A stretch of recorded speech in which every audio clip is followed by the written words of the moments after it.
Hey guys! Kumain na ba ang lahat? So, ngayon naman ay magluluto tayo ng simpleng ulam. Kasi nga, may ilang araw na ako na nagluto ng sinaing na isda at napakasarap niya. Mamahaling isda yata yung binigay sa akin ng bayaw ko. So, isinaing ko.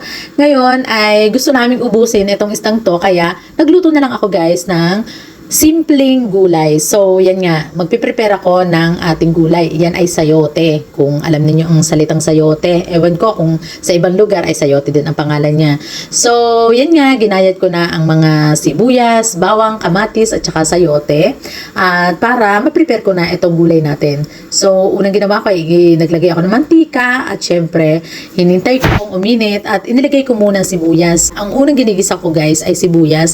Kasi kapag inilagay ko ng bawang, agad na susunog. Kaya kapag nagluluto talaga ako, sibuyas ang inuuna ko. So, yun nga, pagkatapos ko maigis ang sibuyas, nilagay ko na ang bawang. At pagkatapos ay nilagay ko na ang kamatis. So, niluto ko yan hanggang maluto ng maluto. So, yun guys, kung maluto yung ating kamatis, eh syempre, inilagay na natin yung sayote.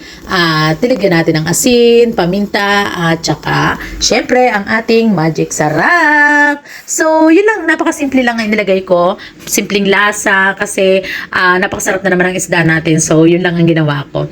And, nung may lagyan ko niyan, so, nilagyan ko ng kaunting tubig and hinintay ko na lang guys siyang maluto. So, kung maluto ko itong gulay na ito, ay syempre, ang ginawa ko ay pinrepare ko na rin ang babaunin ng aking mga anak na fruits. Para bukas, ready na siya. Ilalagay ko na lang sa ref at para ready na. Hindi na ako masyadong aligaga bukas ng umaga.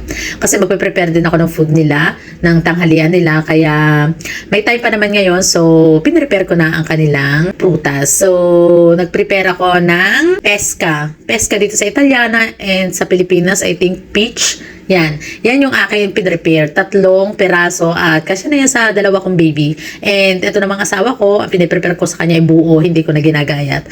So, yun lang guys for today, and see you to the next vlog. Thank you, babu!